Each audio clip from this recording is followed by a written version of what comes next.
Welcome back. So what we're going to do now is look at a second deformation that we're going to exploit in the measurement of fluids later on.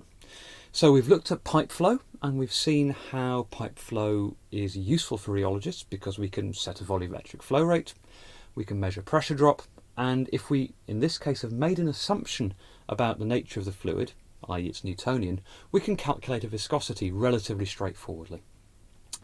Now, capillary flow is a very useful tool, rotational flow is also a very useful tool, and standard rheometers, the machines used to measure the rheology of a fluid, often have rotational capability with a variety of different tools, parallel plates, cones and plates, Couette cells.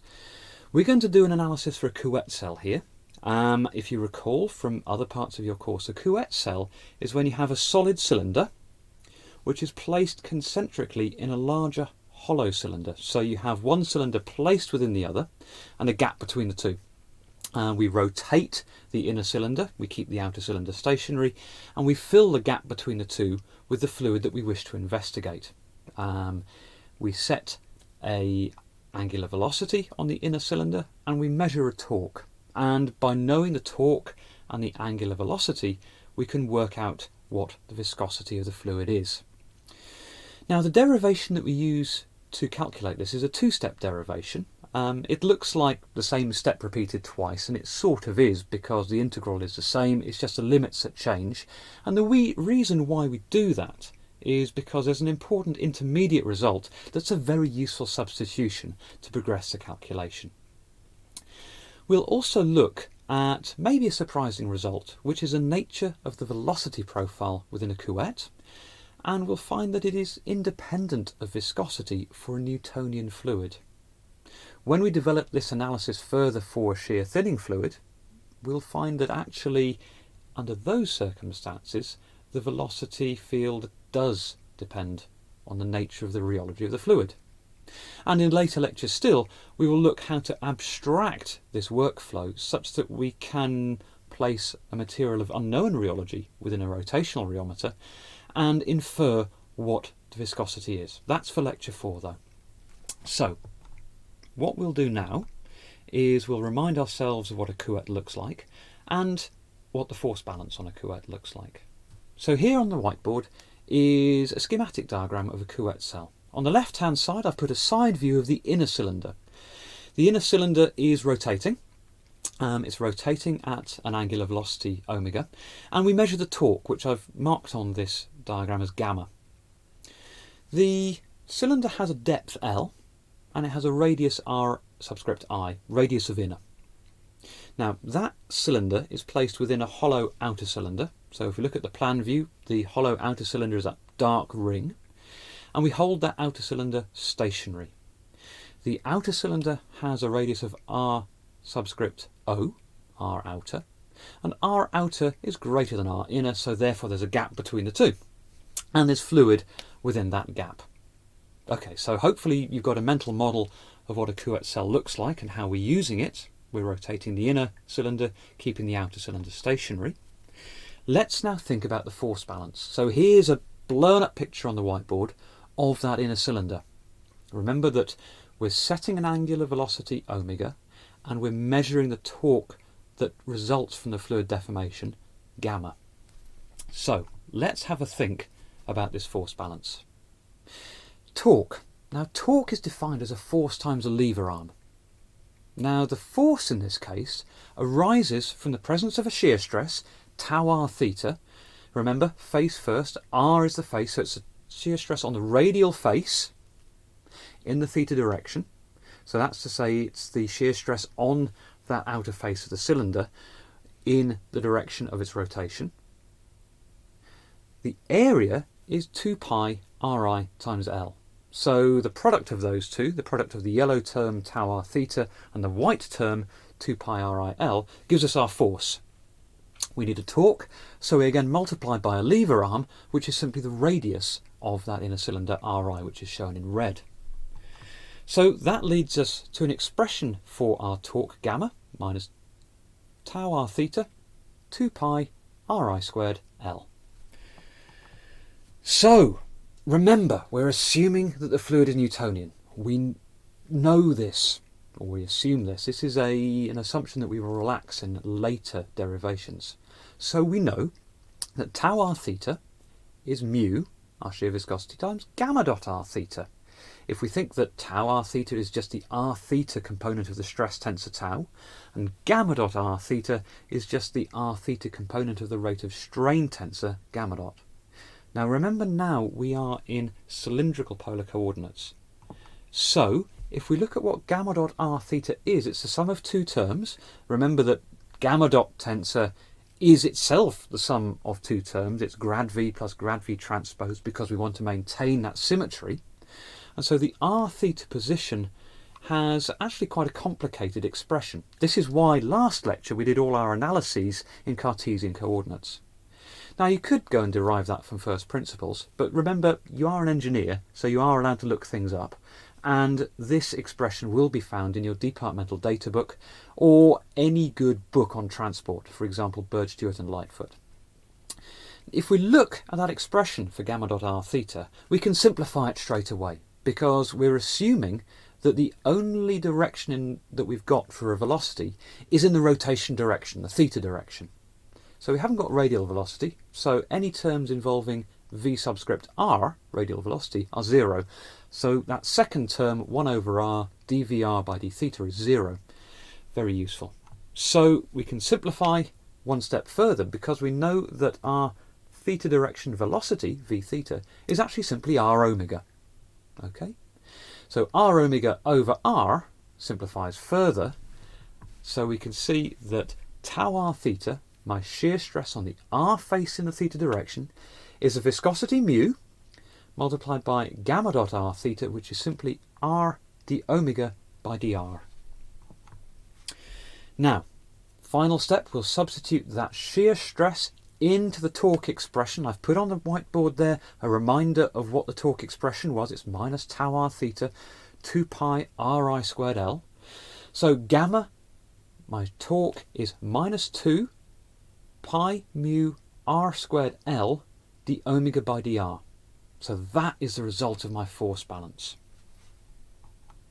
Now the next step. If we think of the flow field, we're going to assume no slip boundary conditions. That at the stationary outer cylinder, the fluid just in from the wall is stationary. And of course the no slip condition also applies to the rotating cylinder. Just in from the rotating cylinder, the fluid is going at the same angular velocity as the cylinder. No slip is a standard assumption that we've made so far in all the fluid mechanics courses. We will see later on in this rheology course that no slip is not always true, and we need to be very careful to ensure that we are justified in making this no slip assumption. We will talk at this in some length later on. So we're going to assume no slip, and we're going to assume that the angular velocity of that inner cylinder, omega I, is constant.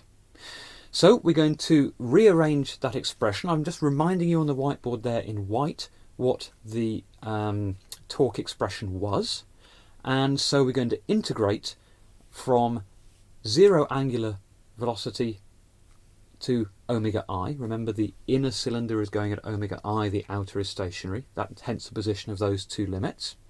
And on the left hand side, we're going in radius from the inner cylinder radius, Ri, to the outer cylinder radius, Ro. We've got all our radial terms grouped within the integral, dr over r cubed, and that integral is pre-multiplied by a group of terms that involve torque, capillary length, viscosity, and our 2 pi multiplier. So, if we work that integration through, we can see that we have on the left hand side one group of terms which relate to my torque, my viscosity, and my cylinder depth, L. Within the brackets we have 1 over Ri squared minus 1 over Ro squared. That results from the integral. On the right hand side we simply have minus omega I. Now this is where we do a bit of rearrangement and define an intermediate result. So what we're going to say is that group of terms that involve gamma, viscosity and cylinder depth is a group of terms that we wish to substitute for later on, and we'll see indeed that's true. So we're going to rearrange and put all my radial terms together on the right hand side, and that grouping also contains the angular velocity of the inner cylinder omega I. So we're going to call this result A, and we will refer back to A later on. Next step. This next step looks very familiar, doesn't it? It's effectively the same integration. The integrals are the same, the terms are the same. The only thing that's changed are the limits. I've highlighted those changed limits in red.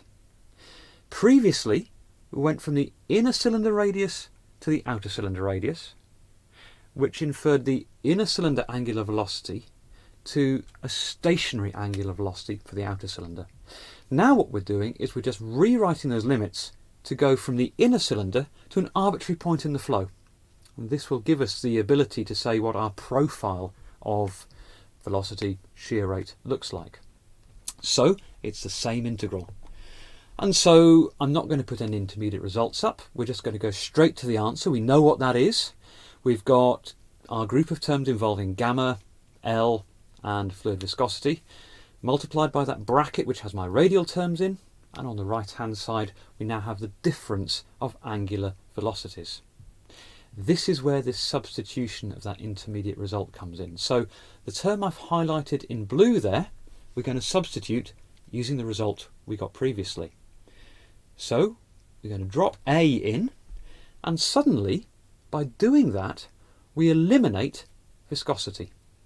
We have a group of terms now that only involve angular velocity and various measures of radius, inner radius, outer radius, radius at an arbitrary point in the flow. Let's tidy this expression up a little bit and rearrange it, and we'll see that our angular velocity at an arbitrary point in the flow is referenced back to the angular velocity of the inner cylinder, omega I, and then it's just multiplied by a group of terms that solely involve radial measures, Ri, Ro, and our position arbitrarily in the flow, R. So our angular velocity profile does not depend on the fluid viscosity for a Newtonian fluid. We will redo this derivation with a shear thinning fluid in a later lecture, and we will see at that point the world's a little bit different, because for a shear thinning fluid that angular velocity profile will depend on measures of the fluid rheology. However, for a Newtonian fluid we're safe, it doesn't do that. So here in white was the original expression for torque, minus 2 pi mu r squared L d omega by dr. We now know what d omega by dr is because we can differentiate this result that we've got on the board and end up with this final expression here. We've rearranged it for mu, which is what a rheologist is interested in finding. I've highlighted gamma in blue as the thing that we measure. I've highlighted omega subscript I, the inner cylinder angular velocity, in red as the thing that we set. The other information we need to know is simply the inner cylinder radius, the outer cylinder radius, and the cylinder depth. And there we have it. If we have a Couette viscometer, we set the angular velocity of the inner cylinder, we measure torque, we make some measurements of the geometry, and we can work out what the fluid viscosity is. Just to highlight again, a narrow gap between the inner and outer cylinder is very important for this to be true, because if we had a fluid flow instability, it would violate the fact that we've only got flow in the rotation direction. The Taylor vortex instability makes a vortex donut, or several vortex donuts stacked on top of each other that surround the inner cylinder. And at that point you've got a three-dimensional velocity field, which completely violates this expression. So beware of secondary flows. We can avoid secondary flows by keeping the gap between your inner and outer cylinder nice and narrow. So let's recap some key points. Couette flow directly relates to rotational rheometers, and Couette cells are routinely used in the characterization of fluids with an unknown rheological response. We've revised here how to get our angular velocity profile, omega rev r, and how we use that to get an expression for torque. Remember, torque is the thing we measure. we saw that my angular velocity profile for a Newtonian fluid is not a function of viscosity, which may at first sight seem to be a surprising result. Remember, this is a boundary-driven flow, and if you think of the corresponding planar flow scenario, the velocity profile in Cartesian coordinates is linear. So with a little deeper thought, maybe this result isn't a surprise after all. Remember, in rotational rheometry, of which Couette flow is an example, rheologists set angular velocity and they measure gamma to get a measure of viscosity mu.